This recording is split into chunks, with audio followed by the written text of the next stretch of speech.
ஸ்ரீமடம் உலகின் ஒரே விஸ்வரூப விஷ்ணு மாயா சாத்தன் மடம். ஜோதிட உலகின் சூப்பர் ஸ்டார் பிரம்மஸ்ரீ ராம்ஜி சுவாமிகள் அழைக்கிறார். ஸ்ரீமடம் வாங்க, சந்தோஷமா போங்க. உலகெங்கும் இருக்கும் ஸ்பிரிச்சுவல் டாக்ஸ் தமிழ் நேயர்கள் அனைவருக்கும் ஆஸ்ட்ரோ பூர்ணாவின் அன்பார்ந்த வணக்கங்கள். இன்னைக்கு எல்லாரையும் உங்களை நல்ல காலம் நிகழ்ச்சியின் மூலமாக சந்திக்கிறதுல பெருமகிழ்ச்சி அடைகிறேன். இன்னைக்கு நம்ம பார்க்கக்கூடிய பதிவு மார்ச் மாத பலன்கள். மார்ச் மாதத்துல இருக்கக்கூடிய கோச்சார கிரகங்களின் நிலவரங்கள் அப்படின்னு பார்க்கும்போது மிதுன ராசியில குரு பகவான் இந்த மார்ச் மாதம் வக்ர நிலையில இருக்கிறார். அடுத்து பாத்தீங்கன்னா இந்த மாதத்தின் தொடக்க நாளான அந்த 1ஆம் தேதி அந்த சந்திரன் ஆகப்பட்டவர், அந்த சந்திரன் பாத்தீங்கன்னா காலபுருஷனுக்கு 4ஆம் இடமான அந்த கடக ராசியில பயணிக்கிறார். கேது பகவான் சிம்ம ராசியிலையும், கும்ப ராசியில சூரியன், செவ்வாய், புதன், சுக்கிரன், ராகுன்ற கிரகங்கள் 4 கிரகங்களோடு சேர்ந்து அந்த ராகு பயணிக்கிறார். மீன ராசியில சனி பகவான் இயல்பு தன்மையோட இருக்கிறார். இந்த மாதத்துல இருக்கக்கூடிய கிரகங்களின் பெயர்ச்சிகள் அப்படின்னு பார்க்கும்போது இந்த மாதம் 2 கிரகங்கள் மட்டும்தான் பயிற்சி ஆகுது. அதுல சுக்கிரன் உச்சம் பெற்று போக போறார் 2ஆம் தேதி மார்ச் மாதம் மீன ராசிக்கு. அந்த மீன ராசியிலிருந்து மேஷ ராசிக்கு 26ஆம் தேதி மார்ச் மாதம் அந்த சுக்கிரனாகப்பட்டவர் பயிற்சி ஆகிறார்.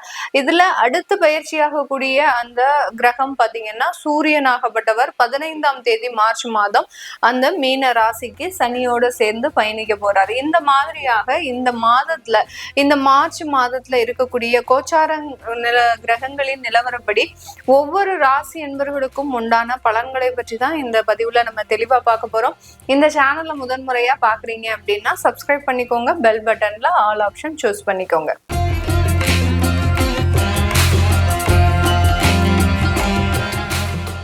மேஷ ராசி என்பர்களுக்கு இந்த மார்ச் மாதத்துல பாத்தீங்கன்னா உங்களுடைய ராசி அதிபதி அப்படின்னு சொல்லக்கூடிய செவ்வாயாகப்பட்டவர் 11ஆம் இடத்துல தான் இருக்கிறார். அதனால இந்த காலகட்டம் நிறைய வருமானங்களை நோக்கி பயணிக்கக்கூடிய ஒரு நேரமாக இருக்கும். பொதுவாக அந்த தொழில் சார்ந்த விஷயங்கள்ல இருக்கக்கூடிய மேஷ ராசி என்பர்களுக்கு இந்த மாதம் மிகவும் ஒரு அற்புதமான ஒரு மாதமாக இருக்க போகுது.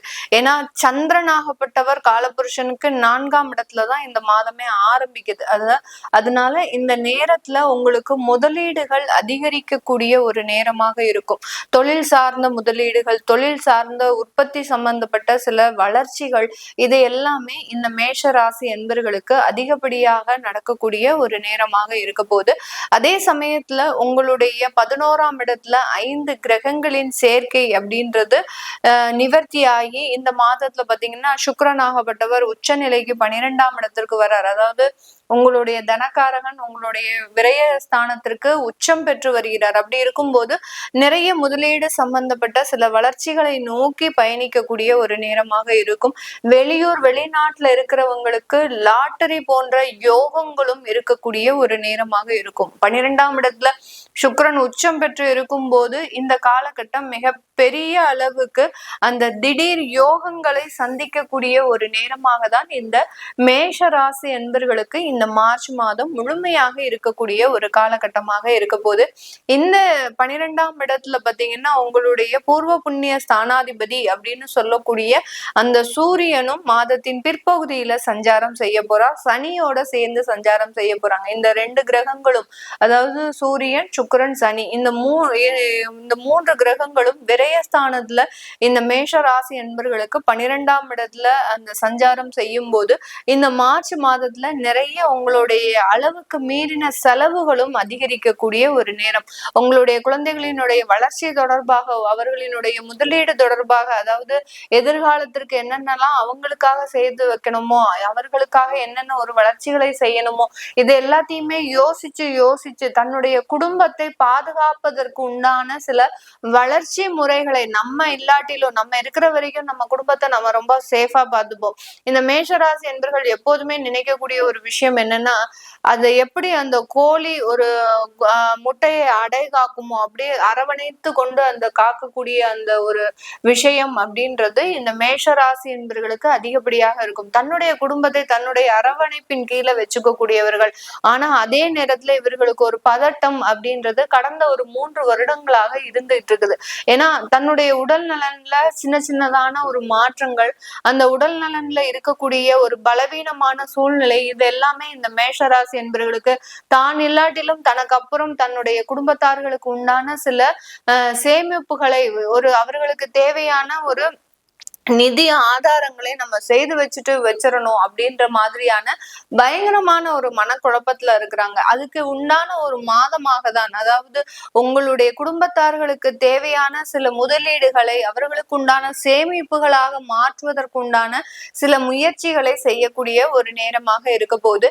இந்த காலகட்டம் பாத்தீங்கன்னா உங்களுடைய 5ஆம் இடத்துல கேது பகவான். இந்த கேது பகவான் அப்படின்றது பாத்தீங்கன்னா உங்களுடைய பூர்வீக சொத்துக்கள்ல சில வழக்குகளை கண்டினியூஸா ஒரு 1.5 வருடங்களுக்கு மேலாக எடுத்துட்டு போயிட்டு இருக்கிறாரு. அதே சமயத்துல அந்த பூர்வீக சொத்துக்கள்னால சில பிரச்சனைகள் நிறைய மேஷராசி என்பர்கள் கடந்த ஒரு 1.5 வருடங்களுக்கு முன்பாக பாத்தீங்கன்னா 2023 அக்டோபருக்கு முன்பாக இருந்து பாத்தீங்கன்னா அந்த பூர்வீக சொத்துக்கள் மீது இருக்கக்கூடிய அலாதியான ஒரு ஆர்வத்தினால, அதாவது தன்னுடைய தகப்பனார் வாழ்ந்த இடம், தன்னுடைய முன்னோர்கள் வாழ்ந்த இடம் அப்படின்ற ஒரு பற்றுதல் காரணமாக அதற்குண்டான சில வளர்ச்சிகளின் முடிவுகளை எடுத்து அதுல மாட்டிட்டு இருக்கக்கூடிய சில நபர்களாக இருப்பாங்க. அதாவது அந்த சொந்த வீட்டுல தான் வாழாட்டிலும் அந்த சொந்த வீடை அட்லீஸ்ட் ரெனோவேஷனாவது பண்ணி வச்சுக்கணும், அவர்கள் வாழ்ந்த வீடை நம்ம ஒரு ஞாபகார்த்தமாக வச்சுக்கணும் சொல்லி ஏதோ ஒரு சில விஷயங்களை அவர்கள் செய்ய ஆரம்பித்து அதிலிருந்து சில பிரச்சனைகளை அனுபவித்து கொண்டு வந்துட்டு இருக்கிறாங்க இந்த மேஷ ராசி என்பர்கள். அதனால அந்த விஷயம்லாம் பாத்தீங்கன்னா இந்த மாதத்துல இன்னும் கொஞ்சம் ஒரு அதிகப்படியான செலவுகளை ஈர்க்கக்கூடிய ஒரு தன்மையாக இருக்கும். அந்த இடத்துல இருந்து மீண்டு வர முடியாதபடியும், அடுத்து பாத்தீங்கன்னா அதுல போட்ட சில முதலீடுகளை மீண்டும் எடுக்க முடியாத ஒரு சூழ்நிலையும் இந்த மேஷராசி என்பர்களுக்கு அதிகப்படியாக இருக்கக்கூடிய ஒரு தருணமாக இருக்க போகுது. இந்த காலகட்டம் இந்த மேஷராசி என்பர்களுக்கு இவர்களினுடைய 11ஆம் இடத்துல 4 கிரகங்கள், அதாவது செவ்வாய், அடுத்து புதன், ராகு, சுக்கிரன் உங்களுக்கு மாதத்தின் முற்பகுதியிலேயே அவர் டிரான்சிட் ஆகி போயிடுறாரு. சூரியன் பாத்தீங்கன்னா முற்பகுதியில இந்த 3 கிரகங்களோடு சேர்க்கை பெற்று இருக்கிறார். அப்படி இருக்கும்போது இந்த 4 கிரகங்களின் சேர்க்கை இந்த மார்ச் மாதம் இந்த மேஷராசி என்பர்களுக்கு வெளிநாடு தொடர்பான சில நன்மைகளை கொடுக்கக்கூடிய ஒரு டைமாக இருக்க போகுது. அதாவது வெளிநாட்டுல இருக்கிறவங்களுக்கு உண்டான சில சிக்கல்களை தீர்த்து வைக்கக்கூடிய ஒரு நேரம். வெளிநாட்டுல இருக்கிறாங்க, வேலையே கிடைக்காம இருக்கு, அங்க தொழில் ரீதியான சில கடன்கள் அதிகப்படியாக இருக்கு, கடனிலிருந்து மீண்டு வர முடியாத ஒரு சூழ்நிலைகள், அடுத்து விசா சம்பந்தப்பட்ட பிரச்சனைகள், இந்த மாதிரியாக வெளிநாட்டுல வாழக்கூடிய இந்த மேஷராசி என்பவர்களுக்கு இந்த மார்ச் மாதம் அதிகப்படியான ஒரு நிவர்த்திகளை கொடுக்கக்கூடிய ஒரு தருணம். உங்களுக்கு குடும்பத்துல இருக்கக்கூடிய சில பிரச்சனைகள் இருந்தாலும், வேலை அலுவலகம் ரீதியான சில தொந்தரவுகள் இருந்தாலும், அது எல்லாமே இந்த மார்ச் மாதம் நிவர்த்தியாகக்கூடிய ஒரு நேரம். சில பேருக்கு பாத்தீங்கன்னா வெளிநாட்டுல இருக்கிறவங்களுக்கு கடந்த 3 மாதங்களுக்கு மேலாக வேலை இல்லாமல் திண்டாடிட்டு இருப்பாங்க. எங்களுக்கு இந்த மாசம் தான் ரொம்ப கடுபடியான மாசம், இந்த மாதத்துல எங்களுக்கு வேலை கிடைக்கலன்னா நாங்க எங்களுடைய சொந்த ஊருக்கு போக வேண்டிய ஒரு சிச்சுவேஷன் வந்துடும், அந்த மாதிரியான ஒரு இக்கட்டான ஒரு சூழ்நிலையில இருக்கிற மேடம், நான் படிச்ச படிப்பு வேற, ஆனா நான் இருக்கக்கூடிய ஒரு நிலவரம் வேற அப்படின்ற அளவுக்கு இவர்களினுடைய தகுதிக்கு மீறி சில விஷயங்களை இவர்கள் செய்து கொண்டு இருக்கக்கூடிய ஒரு தருணமாக இருந்திருக்கும். இது எல்லாமே இந்த மார்ச் மாதத்துல மிகவும் ஒரு பக்காவா நீங்க பிளான் போட்டு செய்து அதை எக்ஸிக்யூட் பண்ணக்கூடிய ஒரு தருணம். அதனால வெளிநாட்டுல இருக்கக்கூடியவர்கள் அங்க இருக்கக்கூடிய பிரச்சனைகள் எல்லாமே இந்த மாதத்துல உங்களுக்கு நிவர்த்தியாகக்கூடிய ஒரு நேரமாக இருக்க போகுது. அடுத்து பாத்தீங்கன்னா இந்த காலகட்டம் அந்த ராகு 11ஆம் இடத்துல இந்த 4 கிரகங்களோடு சேர்க்கை பெற்று இருக்கிறதுனால 2வது திருமணம் சம்பந்தப்பட்ட சில முடிவுகள்லாம் இந்த மேஷராசி என்பவர்கள் முக்கியமாக எடுக்கக்கூடிய ஒரு தருணம். அந்த 2வது திருமணத்திற்கு முழுமையாக மன ரீதியான ஒரு மாற்றங்கள் வராவிட்டாலும் ஏதோ ஒரு கால சூழ்நிலைகள், ஒரு கட்டாய சூழ்நிலையில அந்த 2வது வாழ்க்கையை நோக்கி பயணிக்கக்கூடிய ஒரு நேரமாக தான் இந்த மேஷராசி என்பவர்களுக்கு இந்த மார்ச் மாதம் இருக்க போகுது. இந்த காலகட்டம் வேலை வாய்ப்புகள் தொடர்பாக மேஷராசி என்பவர்களுக்கு நிறைய ஒரு சேஞ்சஸ், உங்களுக்கு உண்டான பதவி உயர்வுகள், உங்களுக்கு உண்டான மகிழ்ச்சியான ஒரு சூழ்நிலை, அலுவலகத்துல உயரதிகாரிகளின் தொந்தரவுகள் கொஞ்சம் கொஞ்சமாக மாறக்கூடிய ஒரு தருணம். யாரெல்லாம் உயரதிகாரிகள் பொறுப்புல இருக்கிறீங்களோ அவங்களுக்கு எல்லாத்துக்குமே இடமாற்றம் அமையக்கூடிய ஒரு நேரம். இது எல்லாமே வேலை ரீதியான சில மாற்றங்களை இந்த மார்ச் மாதம் இந்த மேஷ ராசி என்பர்களுக்கு கொடுக்க போகுது. இது எல்லாமே நம்ம கோச்சார நிலவரப்படிதான் பலன்களை சொல்லியிருக்கிறோம். இதுல நிறைய மேஷ ராசி என்பர்களுக்கு உங்களுடைய லைஃப்ல பாத்தீங்கன்னா கடன் பிரச்சனைகள் அப்படின்னு சொல்லக்கூடிய மீளாத பிரச்சனைகள்ல இருந்து மீண்டெடுக்க முடியாத ஒரு சூழ்நிலையில இருப்பீங்க. அது கடன் தொந்தரவுகளா இருக்கலாம், நோய் சம்பந்தப்பட்ட பிரச்சனைகள். அடுத்து பாத்தீங்கன்னா குடும்பத்துல இதுதான் பிரச்சனை அதுதான் பிரச்சனைன்னு இல்லை, தொடர்ந்து கண்டினியூஸா ஏதாவது ஒரு சில தொந்தரவுகளை நீங்க அனுபவிச்சுட்டு வந்துட்டு இருக்கலாம். இதுக்கு எல்லாத்துக்குமே இந்த கோச்சார கிரகங்கள் நம்மளுக்கு ஆன்சர் கொடுக்குமா அப்படின்னு கேட்டீங்கன்னா கண்டிப்பாக கொடுக்காது. இந்த கோச்சார கிரகங்கள் உங்களுடைய தசாபுத்திகளினுடைய அமைப்புகளின் பொறுத்துதான் இது வேலை செய்யும்.